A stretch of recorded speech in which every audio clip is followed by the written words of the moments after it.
Esse é o Big Shot Pod.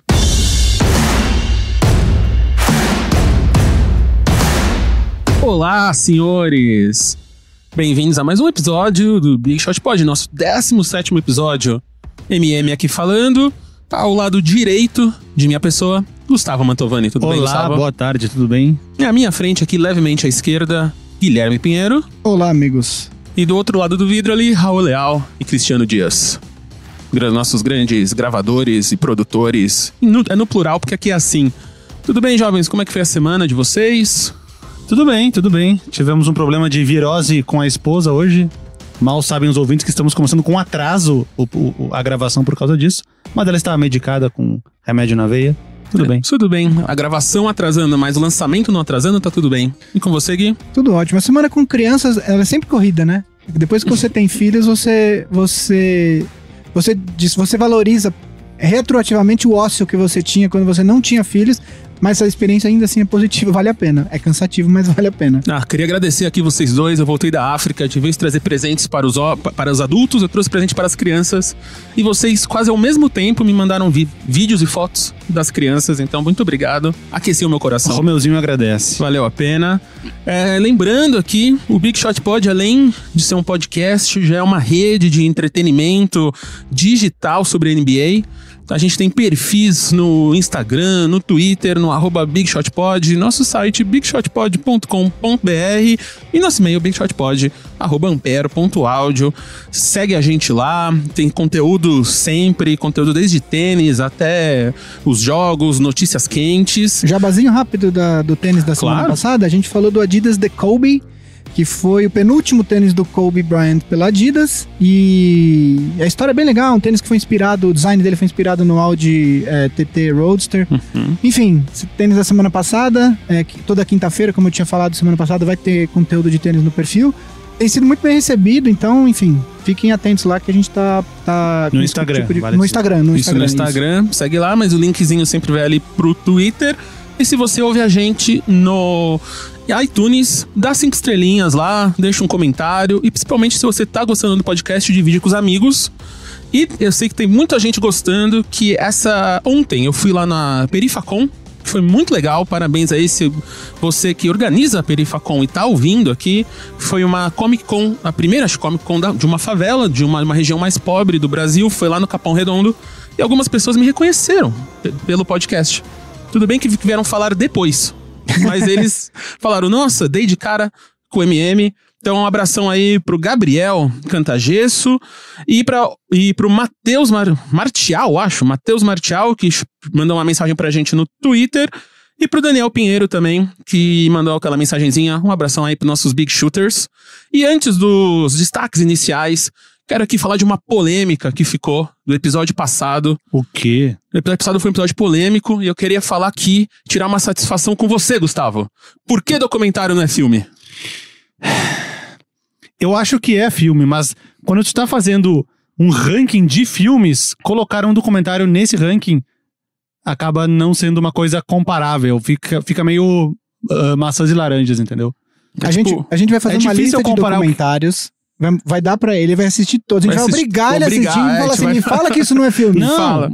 E aí agora me defendendo, se eu soubesse que eram documentários, eu sou o maior assistidor de documentários de basquete que existe. Eu teria separado Agora tá se defendendo. Agora quer entrar no Guinness. Agora quer entrar. Eu teria separado Sou melhor aqui, ó. Porra, Gustavo, isso aí, ó, vou te dizer que me decepcionou um pouquinho. Só um pouquinho.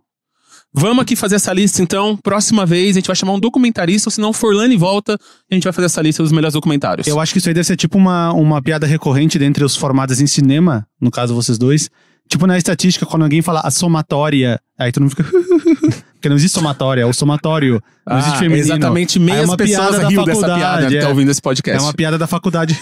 Somatória. Em qualquer lugar as pessoas falam somatória, não existe. Piadas internas de profissão são sempre as piores piadas do mundo. Eu também sou formado em Direito, e quando você senta numa mesa com advogados, eles adoram usar termos jurídicos em conversas coloquiais, e nunca é engraçado, mas a galera que é de dentro acha super engraçado, entendeu? Ri pequeno, né? Exatamente. Então, vamos agora, essa polêmica aí resolvida, mais ou menos, ainda vamos ter que resolver isso aqui, vamos ter que conversar, abrir uma mesa de debate sobre isso. Destaques iniciais, começando por Gustavo. Gustavo, vamos destaques lá. iniciais dessa semana, por favor. Eu tinha um destaque inicial separado e eu mudei ontem. Por quê? Por causa do game winner espetacular do jogador do Charlotte Hornets, Jeremy Lamb. Para quem não viu, eu vou tentar descrever o lance aqui. Vai ser tipo assistir o jogo de futebol pelo rádio, que nem a gente fazia até alguns anos, não, até umas décadas atrás. O Charlotte Hornets perdia por 2 pontos pro Toronto Raptors, com a bola no campo de ataque e 3.1 segundos. A bola foi pra mão do Jeremy Lamb, só que ela meio que escapou e o Pascal Siakam deu um tapa na bola. Ela foi parar no campo de defesa. O Jeremy Lamb voltou até o campo de defesa, pegou a bola e como o tempo estava arremessando, ele arremessou daquela distância mesmo. Um rainbow shot que deve ter subido uns bons 10, 15 metros lá pra cima. A bola caiu e o Charlotte Hornets venceu por 115-114. Esse arremesso ele tá marcado lá nas estatísticas como tendo sido feito a 48 pés da cesta, que isso dá 14 metros e 40 centímetros no nosso sistema métrico. E este é o game winner mais longe na NBA desde, eu tive que pesquisar, né? Desde o game winner do Tyreke Evans, quando ele jogava no Sacramento Kings contra o Memphis Grizzlies, em dezembro de 2010, 49 pés. O do Tyreke Evans ainda foi um pé a mais do que o do Jeremy Lamb ontem. E, mais uma coisa, a primeira coisa que eu pensei foi, vocês se lembram de um do Devin Harris pelo New Jersey Nets, que ele vai arremessar do outro lado da quadra, aí alguém meio que bate na bola, aí ele meio que pega a bola no ar e arremessa com a direita, com o pé direito apoiado no chão, muito desequilibrado e acerta? Lembra. Aí eu pensei, mas eu acho que esse do Devin Harris foi mais longe. Esse do Devin Harris, ele tá marcado como 47 pés. Seria o terceiro nessa lista. Embora visualmente... pareça mais longe. O do Devin Harris parece mais longe que o do Jeremy Lamb. Enfim, Charlotte Hornets venceu o Toronto Raptors por 115-114 com esta cesta de muito longe do Jeremy Lamb. Quem está escutando no YouTube ou no podcast, onde estiver escutando, dá uma procurada lá depois, quem não viu esse buzzer beater, que foi uma cesta espetacular. Eu ia fazer só mais uma observação. O mais legal, o heave, né? Eles chamam esse termo heave quando o cara arremessa lá do outro lado da quadra. O mais legal pra mim, até hoje, talvez um dos mais importantes por questão de contexto, no jogo 3 das finais de 70, entre Lakers e Knicks, o Jerry West, eles estavam perdendo de 102-100, e ele arremessou uma bola lá do outro lado da quadra, que é marcada como 60 pés. Isso daria 18 metros de distância da cesta. E ele acertou, só que naquela época não tinha cesta de 3 pontos. Então ele empatou o jogo, que foi pra prorrogação, e os Lakers perderam naquela ocasião. Pra mim, esse é o mais sensacional pelo contexto. Mas, infelizmente, pro Jerry West não tinha cesta de 3 pontos. Procurem também depois no YouTube pra assistir essa cesta do Jerry West, é sensacional. Você viu o vídeo que um cara fez da arquibancada, lá de cima, com a reação do Kemba Walker? O Kemba Walker, ele põe a mão na cabeça e vira de costas, como, bom, perdemos o jogo, e aí ele escuta a galera gritando, ou ficando em silêncio, porque o jogo foi em Toronto, né? Daí ele percebe que ganha. Que aí todos os jogadores saem comemorando e só ele fica meio que parado com as mãos na cabeça, tipo, incrédulo. Essa cena foi boa. Guilherme? Bom, o meu destaque inicial, antes só uma coisa que o pessoal comentou quando a gente falou dos rookies e que eles têm razão, o Colin Sexton tá tendo um final de temporada incrível, merece o destaque, ele teve uma sequência acho que de 7 ou 8 jogos marcando mais de 23 pontos, o que pra um rookie é uma coisa bem rara, acho que talvez o Vavo saiba de cabeça o dado, eu li alguma coisa semana passada e agora não tô lembrando, mas eu sei que esse número ele entrou pra um grupo seleto, tipo Michael Jordan, LeBron James, Colin Sexton. Marcando 23 pontos em jogos seguidos, ele fez 7 ou 8 jogos, alguma coisa assim. Então, o pessoal que falou no YouTube tem razão, o Colin Sexton tá tendo um final de temporada muito bom. Mas em minha defesa, eu citei que a quinta vaga do All-Rookie First Team poderia ser do Colin Sexton no lugar do Marvin Bagley. Sim. Que também tá tendo um final de temporada, ele jogou muito bem contra o Lakers ontem. Então vamos tirar outro do time, tira o Jaren Jackson Jr. E aí, o meu destaque inicial, eu acho que é impossível que quem acompanha basquete não esteja, pelo menos lendo no Twitter, ou no Facebook, ou nos sites de notícia, sobre a March Madness, né? A gente tem falado bastante... Mais conhecido como Loucuras de Março. Loucuras de Março, né? March Madness, pra quem, enfim, acho que a maioria aqui acompanha, mas não custa explicar. Pra quem não acompanha, a March Madness é o torneio que decide o campeão do basquete universitário norte-americano. São 64 times, na verdade, são 72. 8 times jogam pelo direito de entrar na chave principal. Esses 4 ganhadores entram na chave principal, completam os 64 times são divididos em 4 regiões, e numa coisa que eu não achei explicação disso, as regiões são leste, oeste, sul e meio oeste. Que pra mim não faz o menor sentido. Mas faz sentido porque o norte dos Estados Unidos talvez não tenha aqueles estados tipo Montana, Wyoming, que são estados que não têm muita tradição com o esporte. Enfim, mas porque eu acho que os jogos são realizados nessas... Enfim, eu realmente não achei por que não é norte e sim meio oeste. Mas o fato eles são divididos em 4 chaves de 16, ranqueados de 1 a 16, e aí os 4 vencedores de cada chave vão para o famoso Final Four, e aí quem ganha disputa a final do basquete universitário. Para quem gosta de draft, é uma época muito legal para se acompanhar os jogadores que a gente vai ver no próximo draft. A maioria dos jogadores que estarão no próximo draft estão jogando o March Madness. Tem alguns, por exemplo, como o Darius Garland, que é um armador de Vanderbilt que não se classificou para a March Madness, então está fora, mas deve ser um cara bem cotado no próximo draft. O Ben Simmons é um outro exemplo de jogador que não jogou a March Madness e aí acabou sendo o primeiro escolhido no ano há 3 anos atrás. E os estrangeiros, lógico. E os estrangeiros, claro. Alguns até jogam, né? Por Domantas Sabonis jogou a universidade nos Estados Unidos, etc. Enfim, então é bem legal de acompanhar para você já ir se familiarizando com os nomes dos atletas que estarão no draft. Outra coisa que é muito legal é o que os americanos chamam de Cinderella Stories, que é quando um time com um ranking muito baixo de 1 a 16 chega no Final Four ou chega até mesmo... A chamada zebra. Exato, chega até mesmo a final da March Madness. O time de seed mais baixo que já ganhou o March Madness foi a Universidade de Vila Nova, que ganhou 2 títulos, é a atual bicampeã. É a atual campeã. Acho que foi big, eles ganharam 2, enfim, ou chegaram em 2 finais seguidas, agora eu não sei de cabeça, mas eles foram campeões em 85, foi o primeiro ano que a March Madness virou para 64 times, e eles eram o 8º seed da zona deles, e eles foram campeões. Tem outras histórias muito legais, tem uma história legal de uma universidade que eles chamam de Mid-Major, que é George Mason, em 2006, que chegou no Final Four, e ela era a 11ª classificada na chave deles. Teve, em 2008, Davidson chegou no Elite 8, que quando sobram 8 times, que é o time do Steph Curry. Steph Curry era desse time, ganhando de times supostamente muito mais fortes. O Curry levou o time até as quartas de final, né, propriamente ditas. Em 2011, tivemos 2 Cinderella Stories que se enfrentaram no Final Four, e aí um deles acabou indo à final e perdendo. O time de Butler, isso foi em 2011, Butler, que era o 8º colocado na chave deles, contra VCU, que era 11º na chave deles. Butler era o time do Gordon Hayward, treinado pelo Brad Stevens, que hoje é técnico do Boston Celtics.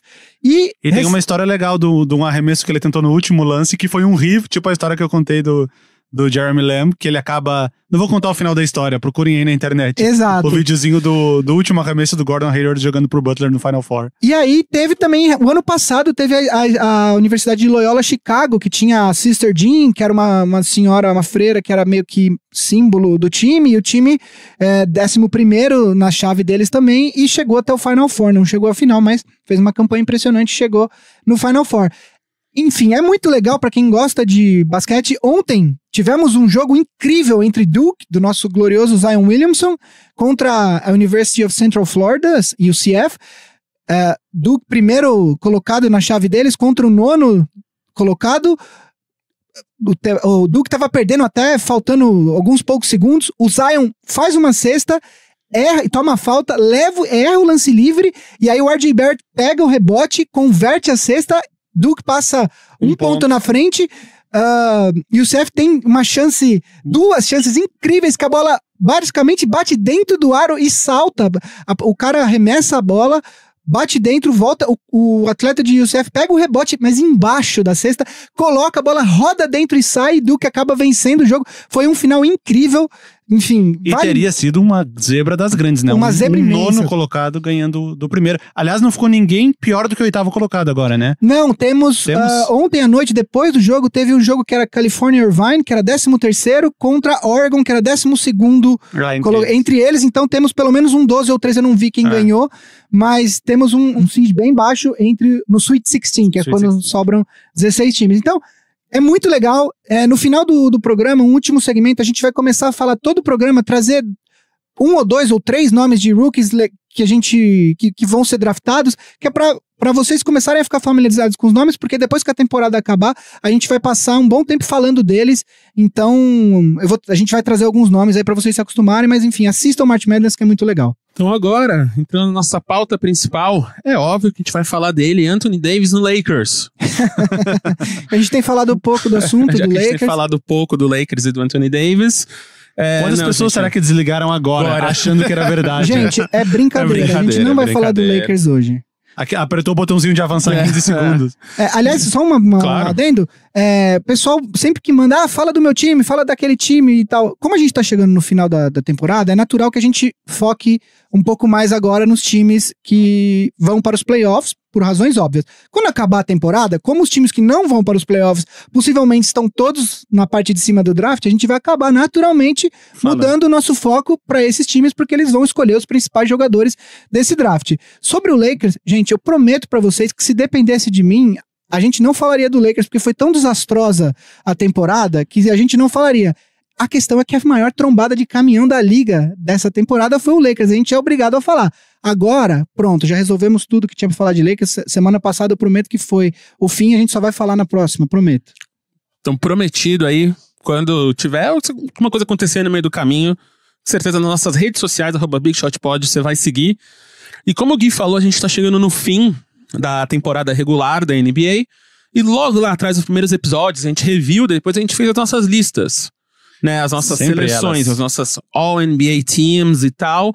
E hoje a gente decidiu fazer o contrário. De vez em escolher os nossos melhores, a gente fazer a nossa seleção das maiores decepções. Assim como o Lakers. O qual chamaremos de All-NBA Worst Team. Worst Team. Eu que criei esse nome. Lá, vamos lá. Trademark NBA. fala com a gente aqui que a gente negocia. All-NBA Worst Team. Essa nova categoria de prêmios. Essa nova categoria de prêmios aí. Então, os critérios vão ser bem simples. A gente já resolveu isso antes, porque todo mundo leu a pauta. Mas para quem tá aí do outro lado e quiser saber quais são os critérios que o Gui e o Vavo tiveram, foi o custo-benefício, expectativa de evolução da temporada passada para essa, condução do time ao longo da temporada. E aí, cada seleção vai ter 5 jogadores e um técnico. Exato. Correto? Quem começa? Vocês fizeram a lição de casa. De repente a gente começa com os nossos armadores. Eu acho que vamos por posição. Pode ser. Aí, a gente...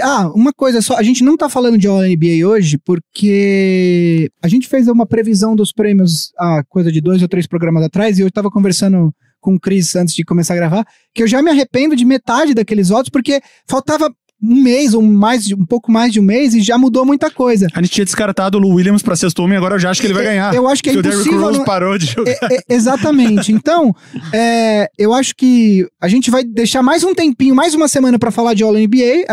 O All-NBA Worst Team tá no momento certo, porque não vai mudar muito até o final da temporada. Eu acho que ninguém vai começar a jogar muito agora. Exatamente. Dessas pessoas. Então, eu acho que é só importante falar isso. Semana que vem a gente tem mais 2 programas antes dos playoffs. Além de hoje, tem mais os próximos 2 e aí depois disso a gente já tá dentro dos playoffs. Posso começar com o meu armador? Manda bala. Porque eu acho que além de estar no All-NBA Worst Team, ele é o...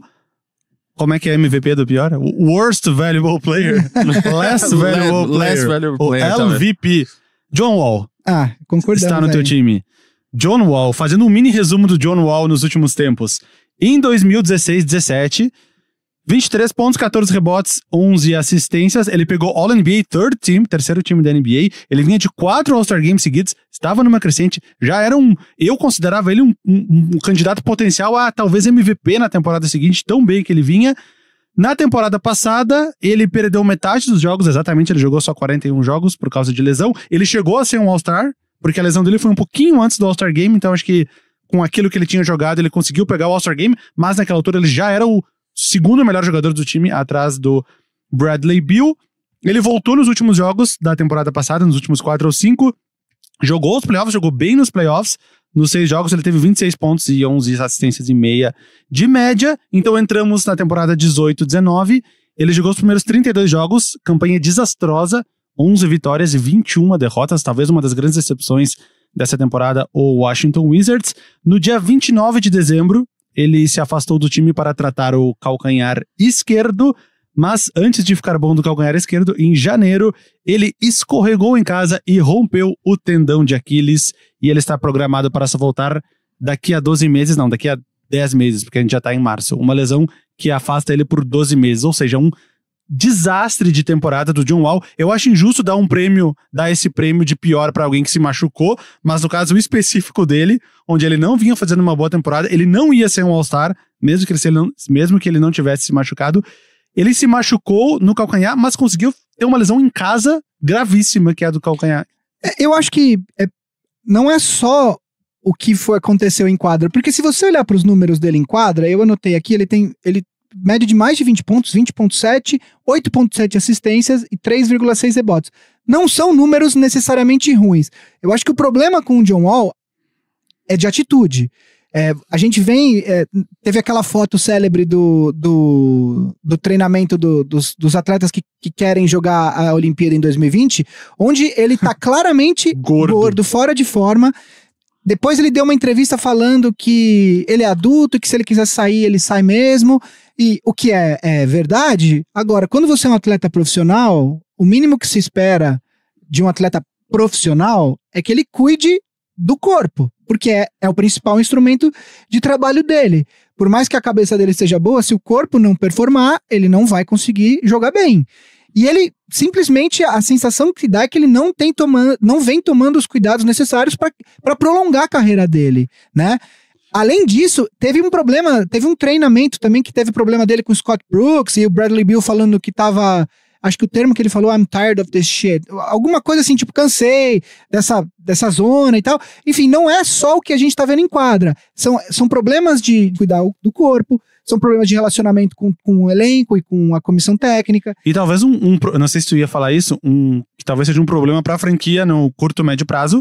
Ele assinou um contrato de 4 anos, 170 milhões, que começa na próxima temporada. Ou seja, ele tem mais 4 anos, ele vai terminar ganhando acho que quase 40 milhões, 46 milhões. Ou seja, é um contrato basicamente impossível de ser trocado. E durante 4 anos, se o Wall não... os contratos da NBA, diferentemente dos contratos da NFL, são todos integralmente garantidos. Ou seja, você assinou, você vai receber aquele valor lá. Se o John Wall não se cuidar e não melhorar, basicamente o que vai acontecer é que o Washington, são 4 anos que o Washington vai ter 40% do cap amarrado em um jogador que não entrega nem 10% daquilo, entendeu? Então acho que essa é meio impossível. Ele é o MVP pra ti? Deixa eu ver. Eu acho que nessa temporada, eu acho que é sim. Porque ele não entregou basicamente nada. Ele jogou poucos jogos, depois ele se machucou e ainda causou problemas com o elenco e tal. Acho que é ele. E ainda pra finalizar, a cereja do bolo, calcanhar de Aquiles. Ele só vai voltar no meio da próxima temporada. Da próxima temporada, exatamente. Vamos pra segunda posição? Quem é? Fala o teu outro armador aí. Então, meu outro armador é o seguinte... Tu improvisou? Não improvisei. Eu fiz assim, eu dei uma leve improvisada aqui. Eu imagino se foi a mesma coisa, eu não vou falar, mas se foi a mesma coisa que eu pensei pensei em colocar 2 alas. Nessa NBA que não tem posição hoje em dia, em vez de eu colocar um 3 shooting... Não, 2. 3 alas ao todo, sim, claro. É que 2 alas na posição 2 e na 3, um em cada. Nessa NBA que não tem posição, eu pensei em dar essa engambelada aqui. Mas eu lembrei de um cara que a gente esquece porque ele não tá jogando, porque o time dispensou ele, mandou ele pra casa e não tá nem aí. Já sei quem é. Nem pensei nele, mas já sei quem é. Que é o J.R. Smith. Sim. Ele tem um contrato de 14,7 milhões esse ano. Ele jogou 11 jogos apenas. Enfim, os números dele são todos os números mais baixos da carreira. Ele causava tanto problema... não esse ano, mas ano passado teve a história que ele arremessou um bowl de sopa quente no assistente técnico. Enfim... Só que ele era do time do LeBron e ele era um dos caras mais chegados do LeBron e o Cleveland engolia a seco e deixava essas coisas passarem. Agora que ele já não é nem mais sombra do jogador que ele já foi e tem um salário alto, o Cleveland querendo botar a molecada pra jogar e dar chão pra eles, acabou mandando ele para casa depois de 11 jogos, e ele tem um contrato de 14 milhões nessa temporada, 14,7. Na próxima, o contrato dele é de 15,6, mas com um grande adendo, o que torna ele peça-chave nessa off-season, e eu vou explicar por quê. Ele tem um contrato de 15,6 milhões, só que apenas 3,8 milhões são garantidos.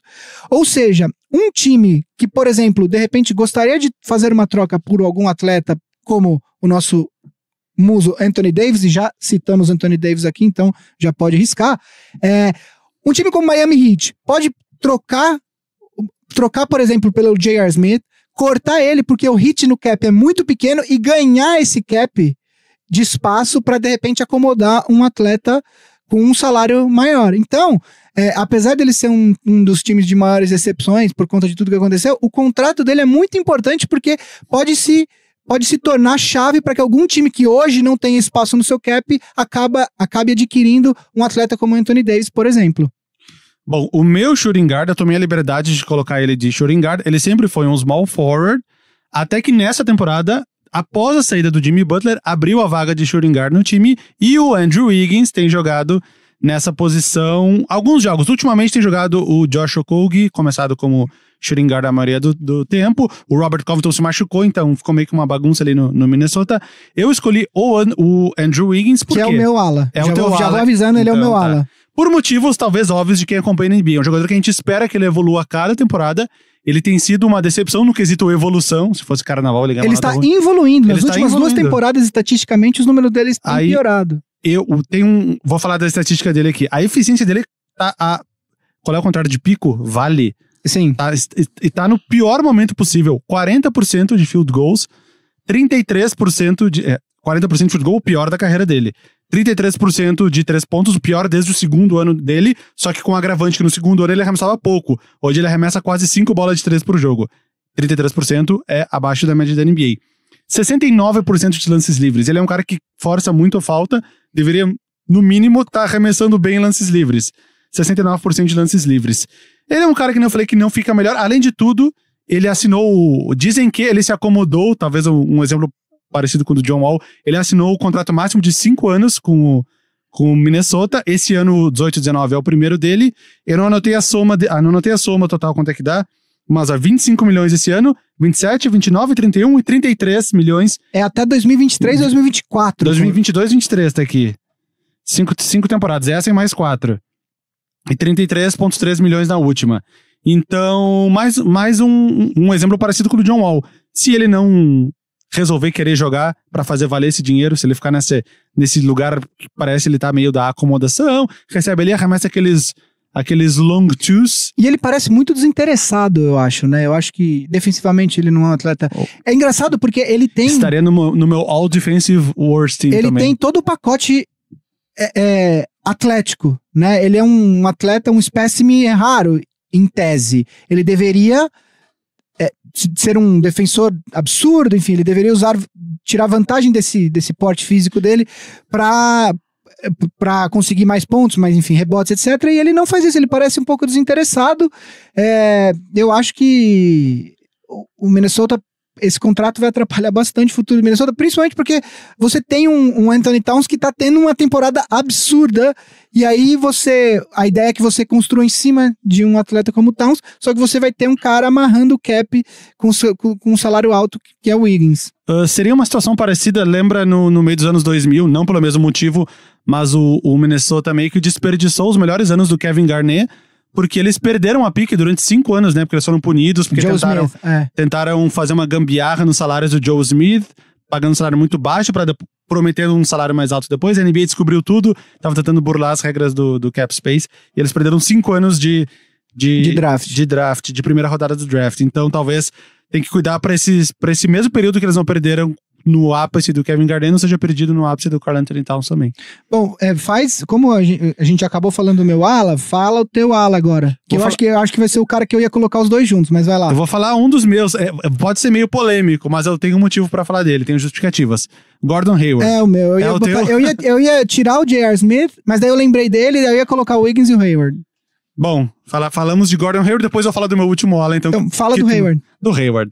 Bom, o Hayward, quando acabou o último ano de contrato dele em Utah, era um cara all-star, um cara de 22 pontos por jogo e um cara com uma perspectiva de ser um dos grandes jogadores da NBA num futuro muito próximo. Então o Boston Celtics foi lá e ofereceu um contrato gigante pra ele, que é o maior da franquia, 4 anos, 128 milhões. Aconteceu que no primeiro jogo da temporada passada ele sofreu aquela lesão horrível lá no pé, todo mundo viu. Mas esse ano a gente esperava que ele voltasse, se não no mesmo nível que ele parou, no nível muito próximo do que ele parou. A gente pensa, ele era um cara de 22, talvez ele volte sendo um cara de 17, pra no ano seguinte ele recuperar a forma que ele era antes. Não foi o que aconteceu. Ele começou como titular do time nos primeiros muitos jogos, ele teve a oportunidade, ele não rendeu o esperado, com o tempo ele acabou ficando opção atrás do Marcus Morris e do Marcus Smart. No caso, ele e o Jaylen Brown foram pro banco de reservas. Talvez o Jaylen Brown mereça até uma citação, porque ele tem Se bem que ele deu uma recuperada boa nesse último mês e meio. O próprio Gordon Hayward... E aí quem caiu muito foi o Tatum, que caiu também. muito. O Gordon Hayward teve boas partidas. Ele teve um game winner não faz muito tempo. Ele teve uma partida que ele botou a bola embaixo do braço, fazia 30 pontos, 9 rebotes, 8 assistências. Ele teve algumas partidas. O problema é que o intervalo entre essas partidas era muito... Entre essas partidas boas dele é muito grande. É muito grande esse intervalo. Eu acho que vale citar que ele era um cara de 22 pontos por jogo, excluiu a temporada passada, e se transformou num cara de 11 pontos por jogo, né? Ele tá produzindo, pelo menos em termos de ataque, a metade do que ele tava produzindo.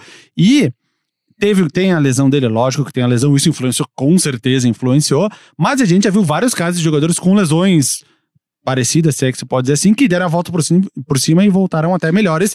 Caso, por exemplo, uma lesão visualmente tão horrível foi a do Paul George, aquela vez nos treinos da seleção americana, que ele perdeu uma temporada, ele voltou no finalzinho daquela temporada da lesão, e da temporada seguinte em diante é como se ele nunca tivesse tido aquela lesão, né?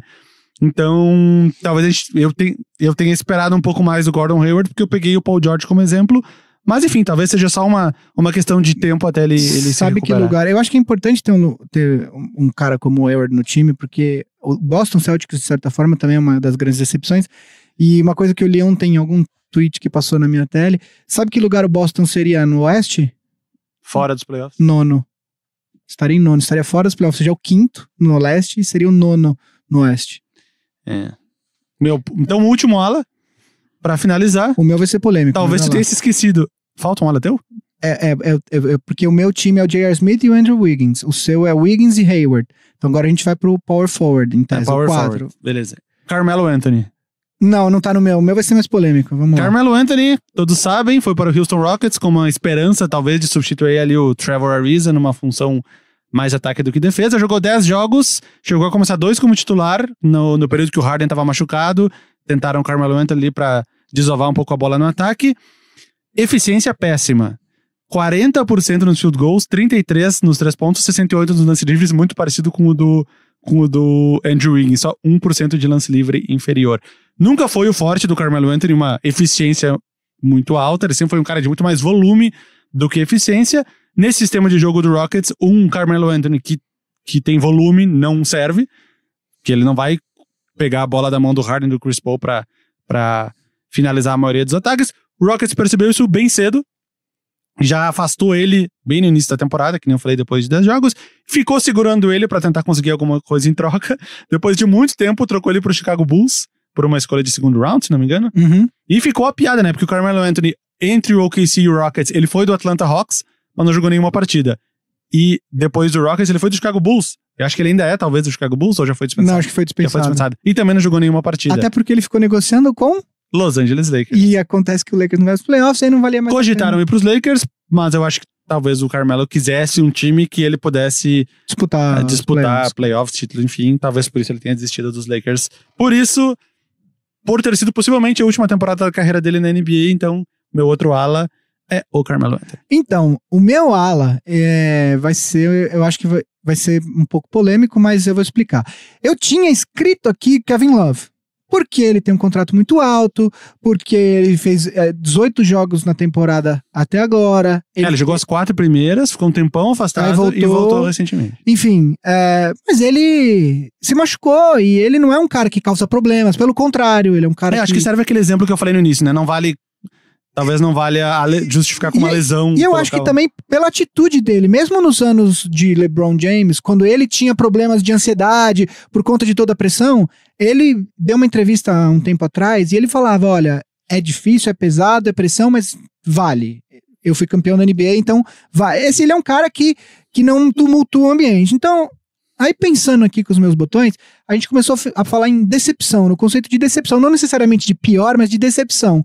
Então eu posso estar cometendo um pecado de acordo com o estatuto desse podcast, mas o meu ala é o Anthony Davis, que conduziu... Cara, eu achei que tu ia falar o LeBron James. Não. Ele conduziu a situação dele em New Orleans de uma maneira absolutamente catastrófica. E se foi ele ou se foi o Rich Paul, o agente dele, tava falando por ele. Ele, assim, se a gente for no frigir dos ovos, o que ele fez, ele jogou essa temporada no lixo, não valeu para nada na carreira dele. Ele ficou, obviamente que essa tentativa de saída dele do Pelicans não é algo que ele decidiu no meio da temporada, ele já vinha arquitetando isso, ele assinou no começo da temporada justamente com a Clutch, que é a empresa do Rich Paul, empresário também do LeBron James, e ele já tinha dado algumas entrevistas que ele esse ano falando que depois de uma vitória do Pelicans, que ele fez aqueles jogos tipo 40 pontos e 18 rebotes, algo do tipo, e ele falando que pro Pelicans ganhar ele precisava jogar desse jeito, enfim, dando a entender que ele estava incomodado em ter que carregar o piano sozinho. Aí veio a maneira como eles anunciaram que ele queria sair do time. Enfim, ele conduziu tudo da pior maneira. Quando ele não foi trocado, aí no All-Star Game ele deu outras entrevistas catastróficas, falando que ele nunca deu uma lista. Depois ele falou que o Boston estava na lista. Depois ele falou que todos os outros 29 times, o que pega ainda pior pra ele. Ele só não quer o Pelicans. E aí ele fala que quando ele sair do Pelicans, ele vai fazer a coisa bacana que todos os atletas fazem, que é fazer aquele post maneiro no Instagram. Que é absolutamente uma falta de percepção de si, né, e do ambiente. Ele conduziu, e aí agora ele joga com a famosa restrição de minutos, que também o LeBron tá, porque o Lakers está eliminado.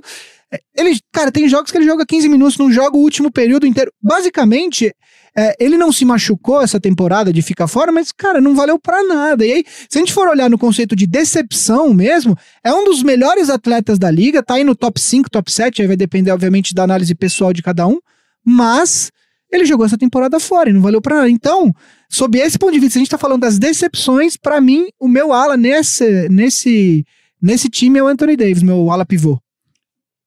E pivô, quem vai? Pivô, ou a gente fala ao mesmo tempo? Eu acho que eu olhei, pelo valor de salário, pelo que vem jogando, eu vou de Hassan Whiteside.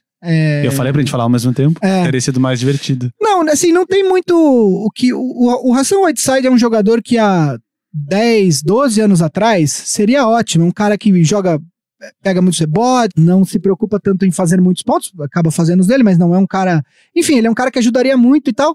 Mas hoje, nessa NBA, ele é um cara que ele não consegue, por exemplo, defender as trocas. Então, o pick and roll, enfim, ele não consegue... Quando cai na frente dele um armador com um Kyrie Irving da vida, ele é o famoso sitting duck, né? Tipo, não tem muito o que ele fazer. Então, ele acaba se tornando um atleta muito difícil, por exemplo, de você manter em quadra em jogos parelhos no final do jogo. Não tem jogado, inclusive, tem jogado acho que menos de metade dos jogos, acho que são 23 minutos que ele tem jogado mais ou menos por partida.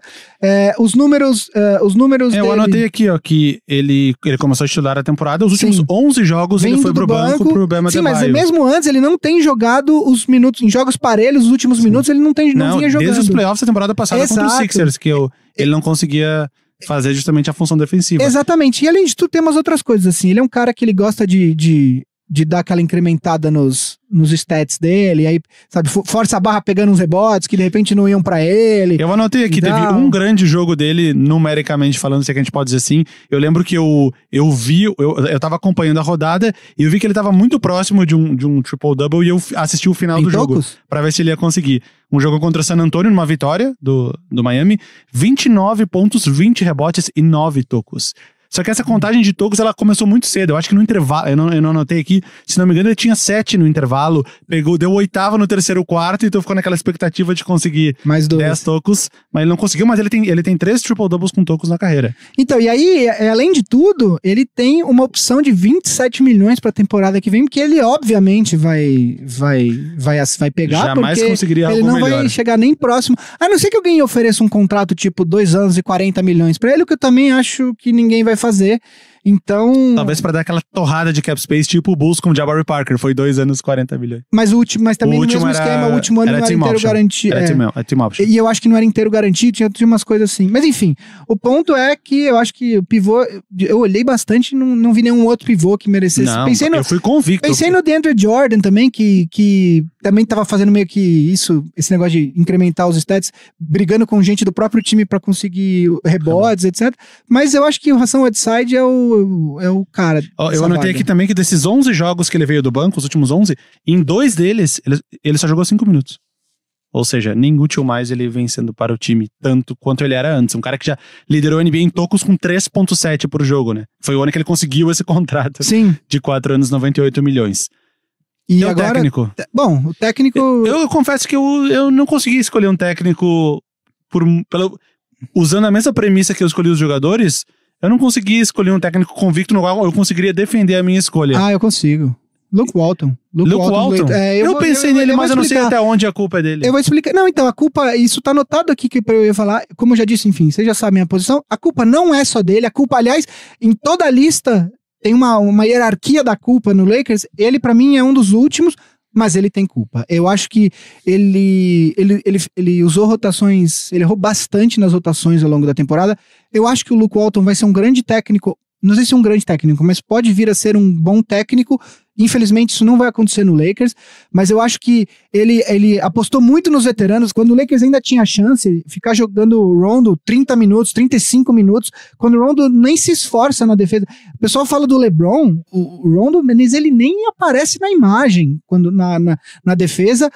E nesses últimos jogos, uma coisa que virou diversão da torcida do Lakers é comparar o famoso plus-minus do Alex Caruso, que é um jogador two-way contract do Lakers, com o Rondo, e a diferença é assim, Rondo menos 13, Caruso mais 7. É tipo assim, é 20 pontos de diferença, e todo mundo reclamando, porque que ele ficava insistindo nesses caras. Ele tem alguns momentos da temporada que ele deu muita chance pro Lance Stephenson, que é um cara absolutamente irresponsável defensivamente, eu diria, ou até ofensivamente. Algumas bolas que era bola pra botar a bola no chão e segurar, ele acaba arremessando com 20 segundos no relógio, enfim. Ele me decepcionou. Me decepcionou esse ano, porque o ano passado o Lakers era para ser uma bagunça defensiva, e o Lakers finalizou a temporada em top 10, jogando basicamente com um time de jogadores de primeiro contrato, e mais o KCP, enfim, alguns caras assim. E esse ano, quando era para ele dar esse pulo, ele refugou, se apoiou demais nos veteranos que aí é problema do management, do Magic Johnson que trouxe. Então, assim, eu não acho que ele é culpado sozinho, eu acho que tem culpados bem maiores que eles, mas ele me decepcionou, sim. Dentre os 30, ele é até o escolhido. E eu pensei assim, eu não vi nenhum outro time. Eu escolhi também, não tão convicto, eu peguei o Alvin Gentry do Pelicans. Pode ser também. Eu vou tirar toda a história do Anthony Davis fora, que ele, digamos que não tem culpa nisso. Não é culpa dele. Mas já era um time que vinha mal em questão de standings, de colocação, um time que ficou em 6º lugar no Oeste da temporada passada. Comparado que ganhou uma série de playoffs ano passado. Exatamente, varreu o Portland, que era o 3º, embora aquele 3º, 4º, 5º, 6º ser tudo meio embolado, era todo mundo no mesmo nível, foi bem considerável essa varrida, e aí perdendo pros Warriors de 4-1, era um time do qual se esperava muito mais essa temporada, o time não estava bem, aí veio o episódio de Anthony Davis e desandou tudo. Mas a cereja do bolo foi a pior tomada de decisão da temporada, feita por um técnico, que foi o pedido de tempo dele no jogo que estava empatado, restava 1.1 segundo, quando os Pelicans não tinham pedido de tempo, o que gerou uma falta técnica para o Phoenix Suns, e a consequente derrota dos Pelicans, que tinham um jogo ganho, praticamente ganho. Quando você fala em técnico que decepciona, você acaba... A tendência é que a gente olhe para os times que a gente esperava que fossem disputar pelo menos uma vaga aos playoffs e não chegam. Então, eu acho que esses 2 nomes que a gente citou aqui, se a gente for olhar, é que ele já foi demitido, mas o Tom Thibodeau, por todo o processo, desde lá de trás da off-season, de como ele conduziu a situação do Jimmy Butler e tal, mas ele já foi demitido, antes do primeiro terço, acho que, da temporada, né? Não, ele foi demitido perto da metade da temporada, né? E aí, tem um outro que, se a gente quiser falar também, que ele vai acabar indo pros playoffs, que é o próprio Brad Stevens, que todo mundo fala também que é um grande técnico, só que esse ano, que era o ano que todo mundo esperava que o Boston fosse dar o salto, o que pode acontecer? O Boston, com todos os problemas que tem muito talento no elenco e vai saber o que vai acontecer, mas pode ser também considerado para essa lista. Então, acho que são esses os candidatos naturais nessa categoria. Fechou. Então vamos aqui repassar a lista. Pode começar, Vavo, a sua. Meu All-NBA Worst Team: armadores John Wall e Andrew Wiggins, alas Gordon Hayward e Carmelo Anthony, pivô Hassan Whiteside, técnico Alvin Gentry. Os meus armadores são John Wall e J.R. Smith, os alas são Andrew Wiggins e Anthony Davis, o pivô Hassan Whiteside e o técnico Luke Walton. Temos 3 jogadores iguais, certo? 3, só que o Andrew Wiggins você jogou numa outra posição. 3 de 5, estatisticamente é 60%. 60%, então, aqui de... Tamo bem. Se contar o técnico, 50%, né? 3 de 6. Mas acima da média, ou na média, né? Empate fora de casa, um bom resultado. Então, galera, se vocês concordam ou não com os meninos, por favor, deixa a gente saber, @BigShotPod, Twitter, Instagram. Se você tá ouvindo a gente pelo YouTube, deixa o comentário aqui embaixo, se inscreva no canal, o sininho, todas essas coisas, e assista depois também o Pum Chacalaca lá do nosso amigo Vavo aqui. Como a gente tava falando aqui, essa lista aqui vem por causa do quase o fim da temporada, e estamos chegando nos playoffs. Então os playoffs tá aí já no horizonte, e a gente sempre, como o Gui falou no começo do programa, tem alguns times que quase todo mundo ignora e que a galera pede pra gente falar. Hoje a gente vai falar de 2 times que quase ninguém tá falando, que acho que a gente falou muito pouco aqui. É um time de cada conferência. O primeiro, o Portland Trail Blazers, e depois o Indiana Pacers. Então, gente, só lembrando que a gente grava o podcast na segunda-feira e que ele vai pro ar na terça.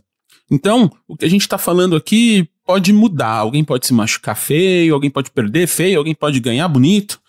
A gente não sabe ler o futuro ainda, estamos trabalhando para isso, mas então, se alguma coisa aconteceu entre segunda e terça, quando isso vai pro ar, leva isso em consideração. E vamos começar aqui, meninos, pela característica de cada time. Vamos começar com o time que tem mais títulos dentre os 2. Indiana Pacers. 3 títulos da ABA. Então, eu tava pensando... Pegadinha essa, hein? Bom, então, eu acho que são times... eu tava olhando algumas estatísticas, algumas coisas na hora de estudar a pauta, e são times que, de certa forma, são opostos. O Indiana Pacers é um dos melhores... isso eu tô falando com estatísticas baseadas antes de terminar os jogos de ontem à noite, de domingo à noite, que eu fiz essa pauta antes de acabar a rodada, essa pesquisa. O Indiana Pacers é o terceiro time com melhor o terceiro time em defensive rating na liga. O Portland é o 4º time em offensive rating. O time, eu acho que uma coisa que une os dois times... O Indiana é o primeiro em pontos do time adversário. Menos pontos. Menos pontos, pontos cedidos. Uma coisa que eu acho que é comum aos 2 times é que esses times conhecem muito bem a identidade deles. Os times sabem quem eles são, sabem o que fazer, por consequência, são times muito bem treinados pelos seus respectivos técnicos, e eu acho que os times... O Indiana divide muito bem a bola, é um time, como eu disse, defensivamente tem o Miles Turner ali no meio, que embora eu não acho que ele vai ficar entre os 3 primeiros na disputa de defensive player, eu acho que ele é um cara que tá sempre ali nessa conversa, o Sabonis ali, enfim. E do outro lado você tem um time com um potencial ofensivo, Damian Lillard, que a gente não precisa explicar, né? Enfim, quando é um marcador bastante explosivo, CJ McCollum, o Nurkic, que é um pivô que tá, acho que tá com média de 15 pontos por jogo, mas é um cara que põe aquele músculo ali embaixo da tabela. Enfim, são times... E o Portland, desculpa interromper, o Portland ele fez um esforço agora na trade deadline, e ele se focou em jogadores com características ofensivas, no caso do Rodney Hood e do Enes Kanter. Enes Kanter talvez seja o jogador mais... que tem os maiores opostos, que seja pior na defesa e melhor, a maior diferença entre ataque e defesa. Você quer ver uma coisa interessante diferente entre esses 2 times? O Indiana, além do Oladipo, que tá machucado e não volta essa temporada, o Indiana tem 7 jogadores com mais de 10 pontos por jogo. 7. Além do Oladipo, que é o principal marcador do time. Vamos ver se eu acerto. Bogdanovic, Miles Turner. De cabeça eu não vou saber, Collison, mas eu sei que são 7 que eu vi Corey ontem. Joseph, Sabonis. O Portland, ao contrário, tem 4, sendo que um deles é o Kanter, que tem 10 pontos e que não jogou. Agora. Então, assim, basicamente, enquanto a produção ofensiva do Pacers é bastante distribuída, A do Portland é absolutamente concentrada em 3 atletas, né? São times que são pouco falados, ambos em quarto no momento nas suas respectivas conferências, mas diferentes no estilo de jogo. Eu acho que a principal característica que fez a gente fazer essa pauta são times que as pessoas meio que não levam em consideração, meio que são ignorados. A gente falou ignorados, mas tem o termo overlooked, que usa em inglês, como é que fala isso? Que as pessoas... Como é que fala isso? Overlooked? Que as pessoas meio que não prestaram atenção, que deixaram de lado. Deixa de lado, não presta atenção. E eu acho que talvez devessem prestar mais atenção nesses 2 times, porque o Portland, ele pode se classificar até em terceiro, porque ele tá um jogo atrás do Houston, mas esse um jogo são 2 jogos a menos e 2 vitórias a menos. Em número de derrotas eles estão empatados. Pode ser alcançado pelos outros? Pode, porque tá todo mundo embolado ali. Eles podem acabar até em 8º lugar, o Portland, se vacilar. Porque o 8º no momento tem 43-31. O Portland tem 45-27. Então, se eles vacilarem no final, eles podem até perder algumas posições.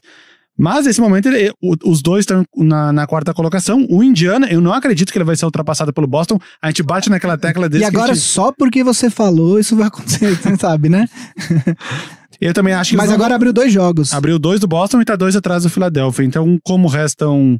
Deixa eu ver, 45, 29, 74. Restam 8 jogos. Eu acredito que eles devam ficar com essa 4ª colocação e, surpreendentemente, após a saída do Victor Oladipo, ficar com o mando de quadra. Então, e aí, uma coisa que a gente colocou na pauta para discutir é até onde esses times podem chegar nos playoffs, né? E se você for parar para pensar, o Indiana, se pegar um Boston jogando isso que tá jogando, o Boston ontem perdeu do Spurs e perdeu um jogo horroroso do Hornets, acho que não sei se foi na noite anterior, perdeu assim, tava liderando o grande, sim. Hornets foi lá e recuperou e ganhou. Indiana é um dos ginásios mais difíceis de você jogar, então se você pega uma série onde o Indiana tem a vantagem de quadra, o Boston, ainda com todo o talento, com o técnico, etc., vai ser uma série dificílima pro Boston. Então, eu acredito que pelo menos uma série o Indiana tem boas chances de ganhar. Pensa que na temporada passada o LeBron James não perdia um jogo de primeira série de playoffs há quantos anos? Muitos. 4, 5, 6 anos, sempre no 4-0. E na temporada passada foi 4-3. Sim. E contou com aquele game winner absurdo nesse jogo contra os Patriots de 3 pontos, enfim... Foi uma série muito, muito disputada até o último instante. O Indiana vai dar muito trabalho, mesmo sem o que é o seu melhor jogador, que é o Oladipo. Eles substituíram bem. Eles fizeram Eles pegaram o Wesley Matthews, que estava descartado. Ele tinha sido envolvido na troca do Porzingis. Ele foi pro Knicks. O Knicks dispensou. Falar quem vai pegar o Wesley Matthews. Vai ser o Rockets, que precisa de um arremessador de 3. Foi lá o Indiana e pegou. E ele vem sendo titular desde... a lesão do Victor Oladipo, e ele vem sendo o líder em minutos em quadra do time, inclusive. Só pra você... Já chegou assumindo um papel importante. Vou falar time. Os marcadores de Indiana na ordem, com mais pontos para menos pontos. Bogdanovic, Sabonis... Depois do Oladipo, né? Depois do Oladipo. O Oladipo tá machucado. Bogdanovic, Sabonis, Miles Turner, Ted Young, Wesley Matthews, Darren Collinson e Tyreke Evans, todos com mais de 10 pontos. E aí, só pra...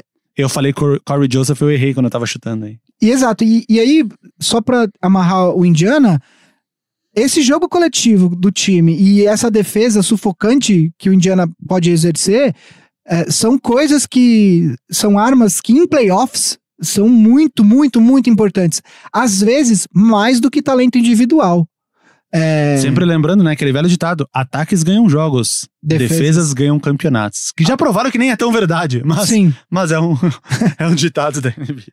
Então, enfim, o Indiana vai dar bastante trabalho. A gente já falou do Indiana e o Portland, hein, meninos? Bom, a gente não sabe quem eles vão enfrentar, que nem eu falei, pode haver uma mudança nesse instante. Com certeza não é o Lakers. Com certeza não é o Lakers. Nesse instante eles estão enfrentando o Clippers, que no desempate está em 5º lugar, pelo menos nas minhas anotações. Confere? Confere. Nesse instante, então, o Portland enfrenta o Clippers, que também pode ser talvez o terceiro time a ser colocado nessa categoria que a gente tá falando, dos overlooked.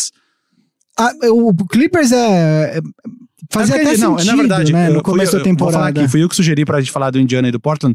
Eu pensei no Clippers também, eu não falei porque foram as considerações iniciais do Gui na semana passada. A gente já falou bastante tempo sobre os Clippers e achei que seria mais legal a gente focar sobre Indiana e Portland. E eu acho que também a situação do Clippers é um pouco diferente, no sentido de que eles eram um time que era esperado, eles mesmos não esperavam, acho que tá numa situação tão boa quanto eles estão. Trocaram o que era supostamente o melhor jogador deles no meio da temporada e continuaram muito bem. Eu acho que isso só serve para exaltar o trabalho aqui o Doc Rivers e toda a administração. Mas enfim, voltando ao Portland, uma coisa que eu tava olhando aqui, que é o seguinte, hoje, nesse momento, se o Portland tá em quarto, o Clippers tá em quinto, e o Golden State tá em primeiro, só que tá apenas meio jogo à frente do Denver. E a gente tem visto que, como a gente falou também semana passada, o Warriors vem dando algumas rateadas. O Warriors ontem ganhou do Pistons, mas tinha perdido um jogo pro Dallas, um triple-double do Doncic. Enfim. O Doncic parecia que ele ia fazer um quadruple-double ali no meio do jogo, mas aí ele deu uma acalmada nos roubos de bola. Exato. E não chegou lá. Não tá descartada a hipótese do Golden State terminar em segundo. Sim. E aí você olha pro cruzamento e fala assim, num evento, o Portland passando da primeira rodada e pegando um Denver, dá pra falar que o Portland não tem chance? Não, você tem que... eu acho que Portland e Denver, numa eventual série de segundo round dos playoffs, vai dar uma série equilibrada e, embora eu continue achando que o Denver seja favorito, o Portland tem chance. Então, eu acredito que, dependendo dos cruzamentos, conforme a coisa for, eu acredito que o Portland tem até chance de chegar, eventualmente, a uma final de conferência. Oeste, obviamente que vai depender muito dos cruzamentos, mas eu vejo, pelo que vem jogando o Lillard com o Nurkic e com o McCollum... O McCollum tá voltando agora. Ele vai ser avaliado essa semana pra ver quando que ele volta, né? Sim, mas eu acho que também o Rodney Hood é um cara-chave nesse time, porque ele é um cara que pode vir do banco e todo time de playoff que vai longe, você precisa de um cara que possa vir do banco e te dá ali 12, 13, 14, 15 pontos, né? O Rodney Hood nesse time além do Canter, que enfim é pivô, mas eu acho que são os dois caras que podem pesar a favor do Portland numa série de playoffs. Então, eu acho que o Portland tem eu vejo o Portland diferente do Portland que perdeu, que foi varrido pelo Pelicans. Embora os 5 titulares sejam os mesmos. Sim, Lillard, McCollum, Amino, Harkless. Era o Harkless ano passado? Não lembro. E o Nurkic seriam... Mas às vezes a gente sabe que às vezes alguns times precisam levar essa primeira escovada nos playoffs pra voltar de uma maneira diferente no ano seguinte, né? Trivia, antes de encerrar o assunto. Qual é o time do Oeste que tá com os melhores últimos 10 jogos? Melhor campanha nos últimos 10 jogos? É o Rockets? Não, Spurs. Clippers. É o Clippers? Clippers 9-1. Rockets e Spurs 8-2. Então é isso. Se a gente tem algum fã aí do Pacers e do Trailblazers, falamos do seu time, demorou. Nunca tínhamos focado tanto em Pacers e Blazers na história do Boom Shakalaka. Da história do Big Shot.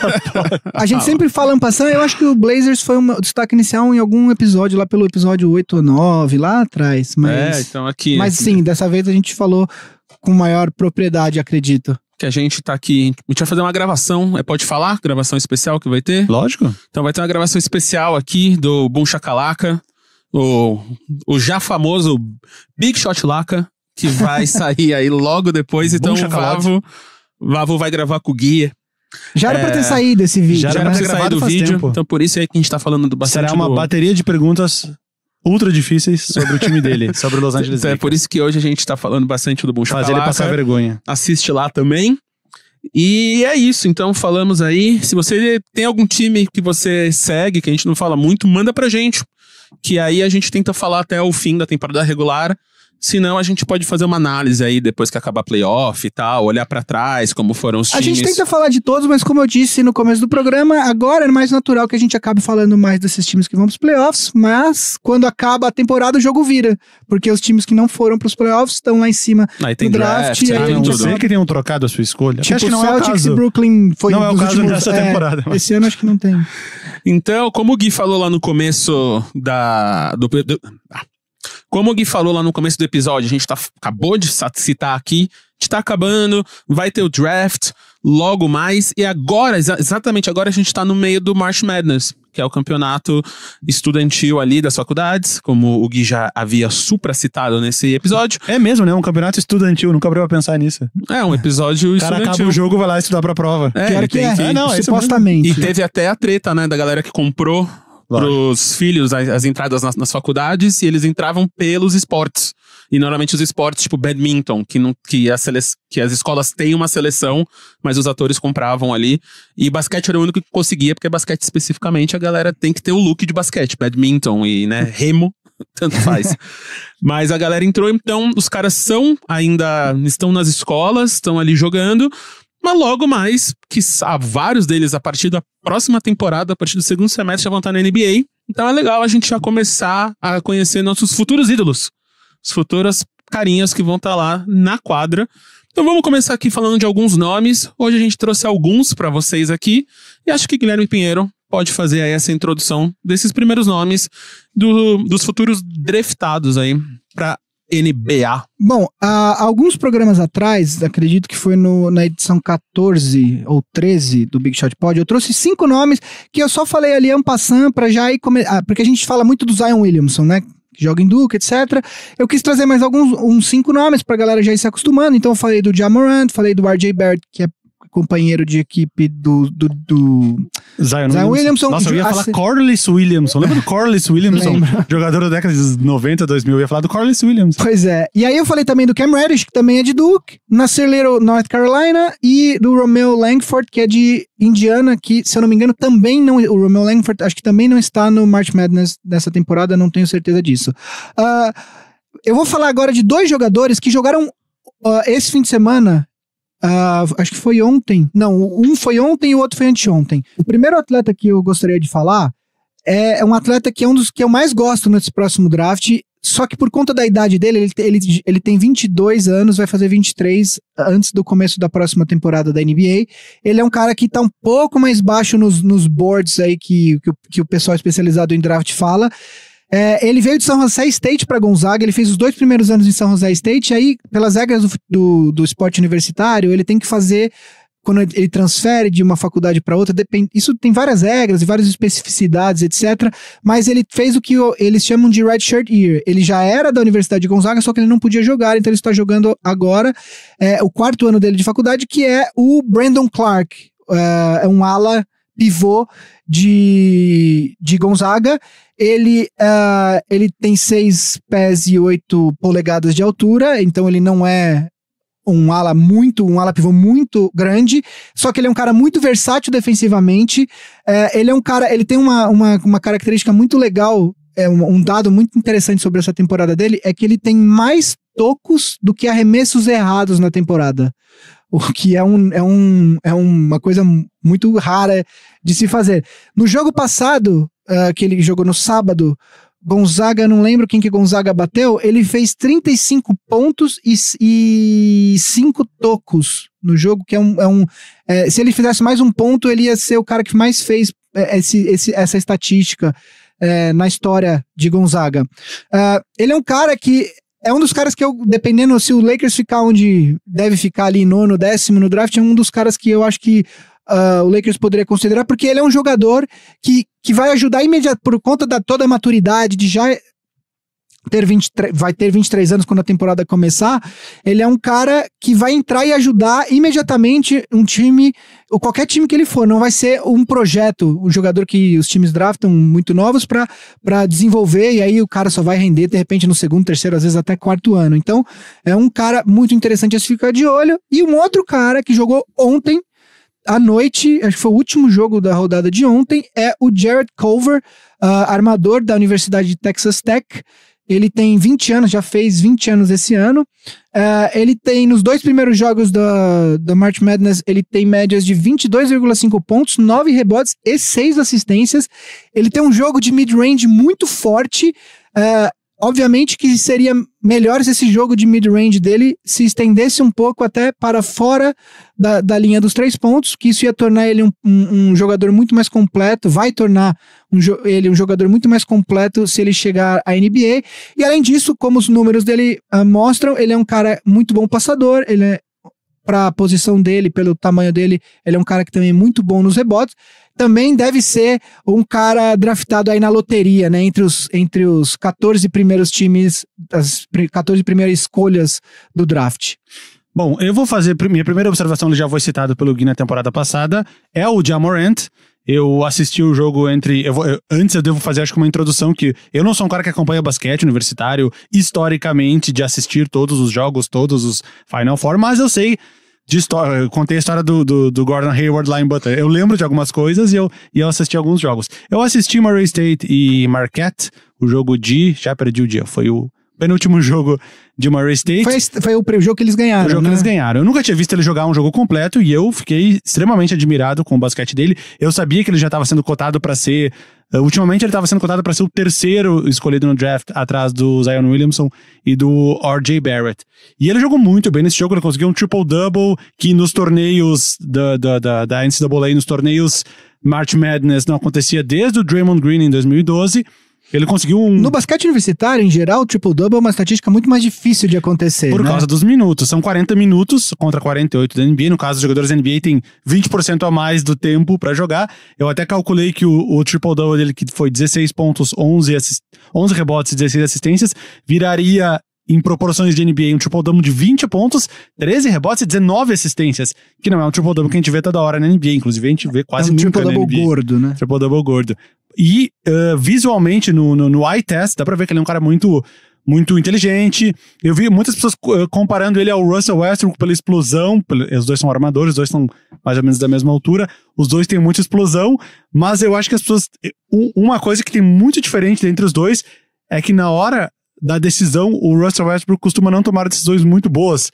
E eu vi o Ja Morant tomando decisões sempre muito corretas nesse jogo. Talvez uma diferença, a parte física e técnica, eles sejam jogadores muito parecidos. Eu vi comparações com o Derrick Rose também, mas enfim. Mas essa parte intelectual, se é que a gente pode dizer assim, eu acho que talvez eles sejam jogadores um tanto diferentes. Só pra situar aqui, o Ja Morant nessa temporada, ele tá com 24 pontos e meio, 6 rebotes e 10 assistências. Pensem proporcionalmente, 10 assistências no basquete adversário, são 12 assistências na NBA pra gente usar, se é que serve como parâmetro. Uma eficiência boa, 50% nos field goals, 36% para 3 pontos. Eles venceram o jogo contra a Marquette por 19 pontos de vantagem, foi um jogo, de certa forma, fácil, mas eles acabaram caindo pra Florida State, que é o boneco que, coincidentemente, eu estou usando agora. É o boneco que o Gui está usando hoje. Eles perderam, então o Ja Morant está fora. Eu não vi o jogo de ontem. Mas no primeiro tempo, ele levou o Murray State sozinho, assim. Até um certo ponto o jogo estava parelho, e aí, mais no final do primeiro tempo, Florida State realmente abriu uma vantagem, e aí foi. Mas no começo do jogo era ele. Eu acho duas coisas só que eu acho que pegam contra o Ja Morant, que eu acho que isso os especialistas também falam bastante disso.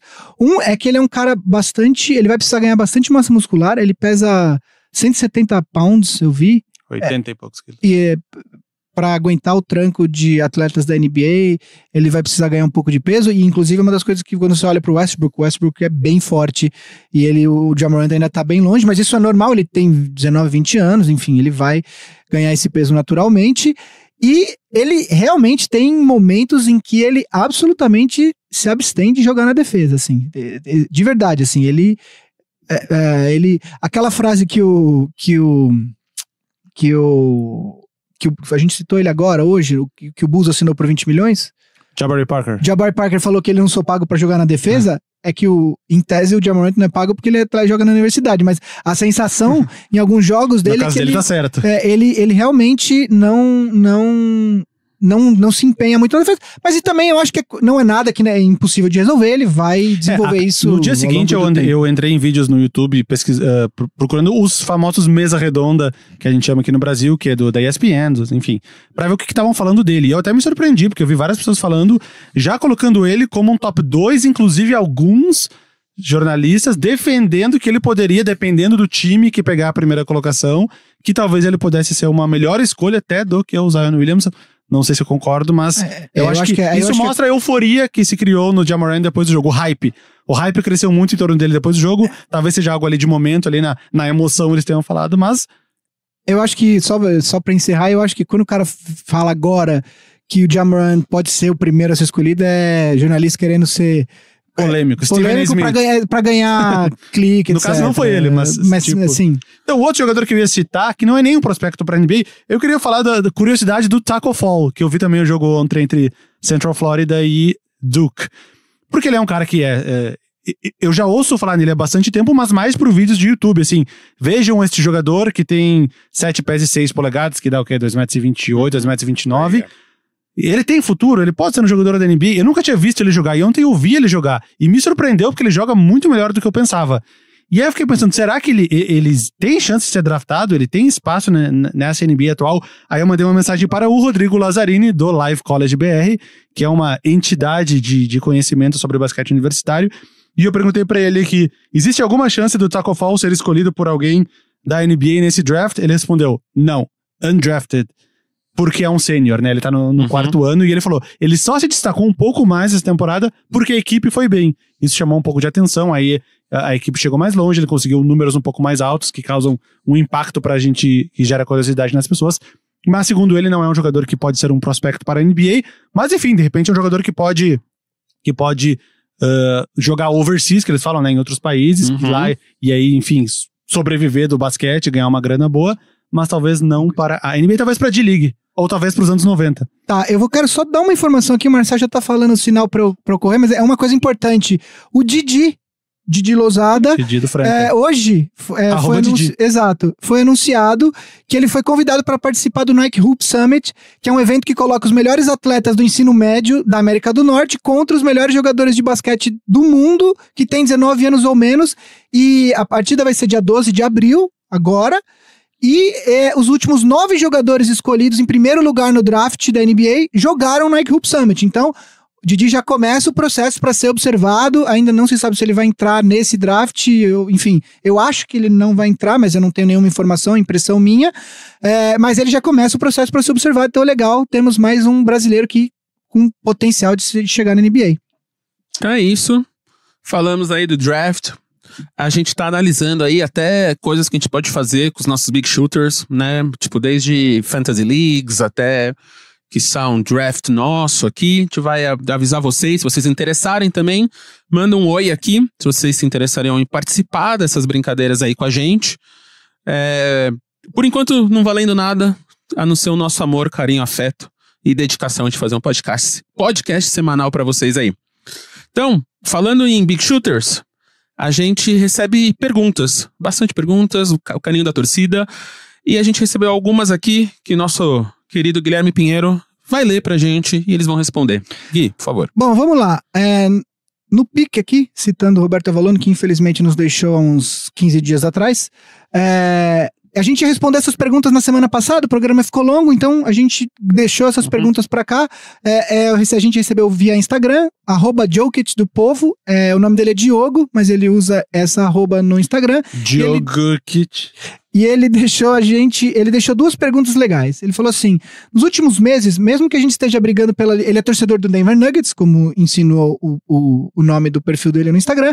Ele fala assim, nos últimos meses, mesmo que a gente esteja brigando na liderança da conferência, muitos comentaristas e até vocês nos últimos episódios não colocam Denver como um time pronto para bater o Golden State. Inclusive o Gui falou hoje que eles vão perder pro Portland, hein? Eu ouvi.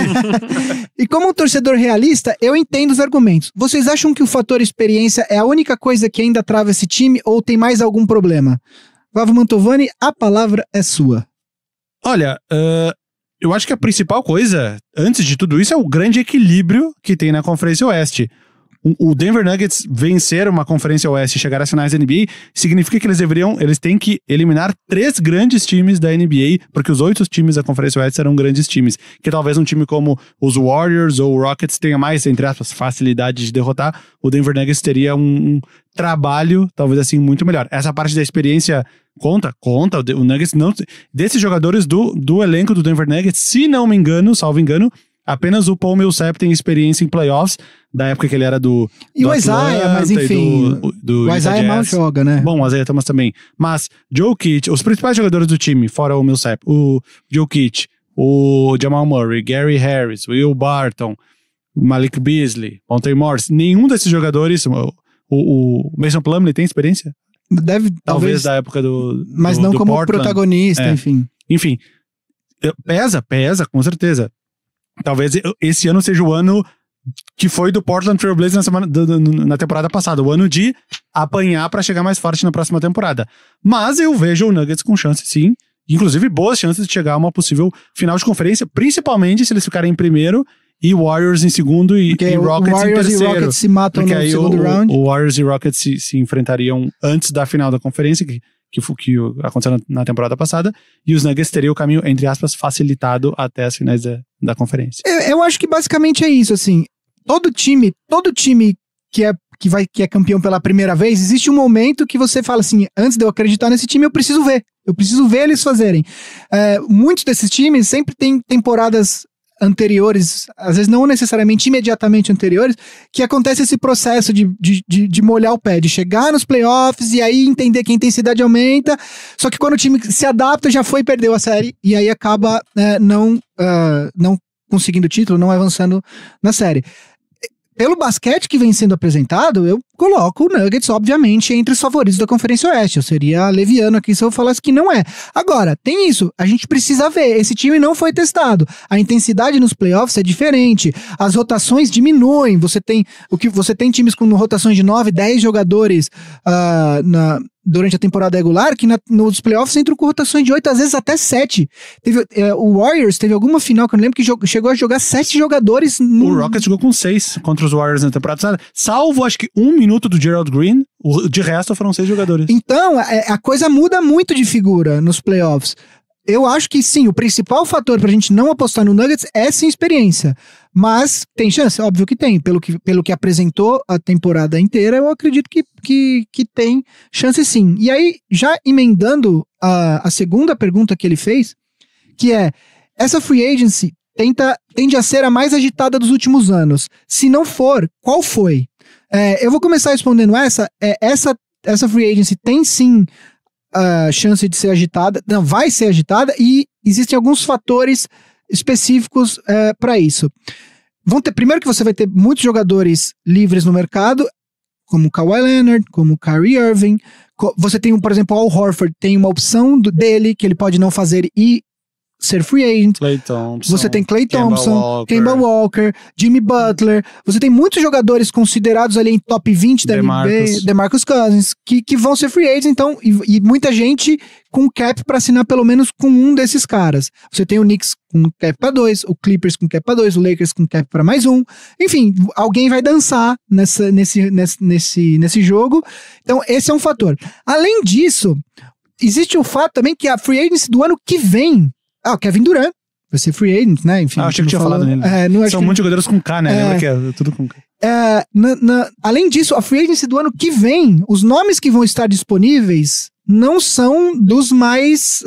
não vai ser tão rico quanto essa free agency. Então, os times vão se movimentar com mais afinco para conseguir os atletas nessa temporada. O único nome que me vem na cabeça pro ano que vem é o Anthony Davis, mas se ele for trocado, dependendo do time que ele for, ele vai terminar o contrato, mas já vai assinar. Por exemplo, se ele for pro Lakers, a gente sabe que ele vai renovar para continuar com o Lakers após isso. Então, não necessariamente ele vai ser um free agent o ano que vem.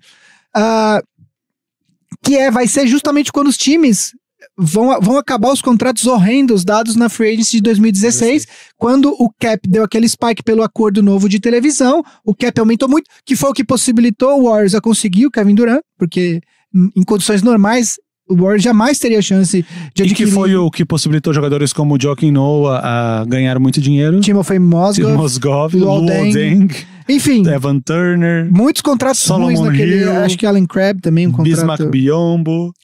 Então, essa free agency sim vai ser muito agitada. Eu não vou falar quais outras porque a gente nunca lembra de cabeça quais que são sempre agitadas na hora. Eu só vou lembrar da de 2016, justamente porque foi o ano que teve esse cap spike por conta do acordo de TV, e aí muitos times com espaço no cap. Acho que o maior free agent daquela temporada foi o LaMarcus Aldridge, que acabou assinando com o Spurs.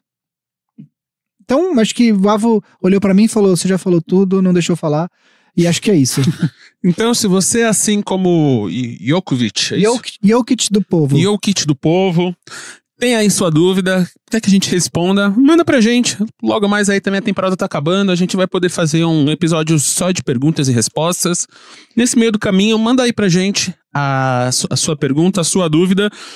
Pode ser uma DM no @BigShotPod no Instagram ou no Twitter, ou um comentário no YouTube. Se quiser ir ser mais tradicional, mais old school, manda uma carta. Manda uma carta aqui pro Inova Habitat. Pombo, correio? Pombo correio também. Aqui E quem quiser ser mais tradicional, faz uma fumaça, faz um sinal de fumaça que a gente olha das nossas casas. A gente olha aqui, a gente mora tudo aqui em volta, menos eu que moro longe. Então, se você quer ser mais tradicional, manda um e-mail aí no @bigshotpod. Desculpa, bigshotpod@ampere.audio. Meninos, se a gente quiser falar com vocês ali no pessoal, no Instagram ou no Twitter, onde é que fala? Bom, comigo é Gui_Pinheiro. E eu, Vavo no Instagram e Vavo Fresno no Twitter. Se vocês tiverem alguma dica de jogo da semana, que é o que os meninos vão falar agora, manda aí pra gente. A gente quer saber de vocês também. Porque só a gente fala de jogo da semana. Tá acabando, né? A próxima vocês? semana vai ser a última que vai ter jogo da semana. Então, depois... manda aí. A gente quer saber. Manda aí jogo da semana aí no @BigShotPod, @Gui_Pinheiro, @VavoFresno no Twitter, ou @Vavo no Instagram, ou @MM, que eu não vou saber o que vocês estão falando mesmo, porque eu não manjo nada desse jogo.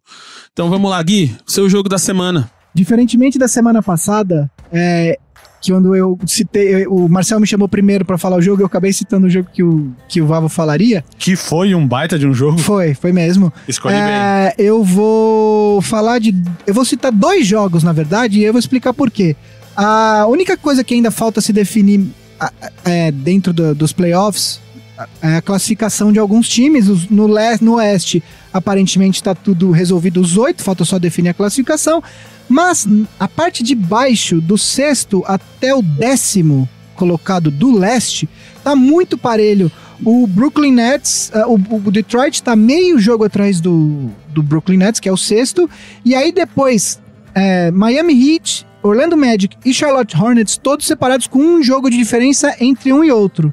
O que torna os confrontos diretos entre esses times muito importantes, porque uma vitória de um time sobre outro vale 2. Vale 2. O famoso jogo de 6 pontos aqui, falando no futebol, né? Então, essa semana, o Orlando Magic enfrenta 2 desses times. Enfrenta na terça-feira, às 8h30 da noite, o Miami Heat, no Clássico da Flórida. E na quinta-feira, às 8 da noite, enfrenta o Detroit Pistons. Orlando jogando os 2 jogos fora de casa. Então vão ser jogos que podem definir aí uma classificação para os playoffs, uma mudança de posição do que está atualmente. Então são jogos que naturalmente a gente não escolheria, porque a gente tende a escolher sempre jogos com os times que estão na cabeça da tabela, mas esse jogo vai ser importante para a definição da classificação dos playoffs. Quem está apreensivo, Jones Tombini, do Basquete Cascavel, torcedor do Orlando Magic.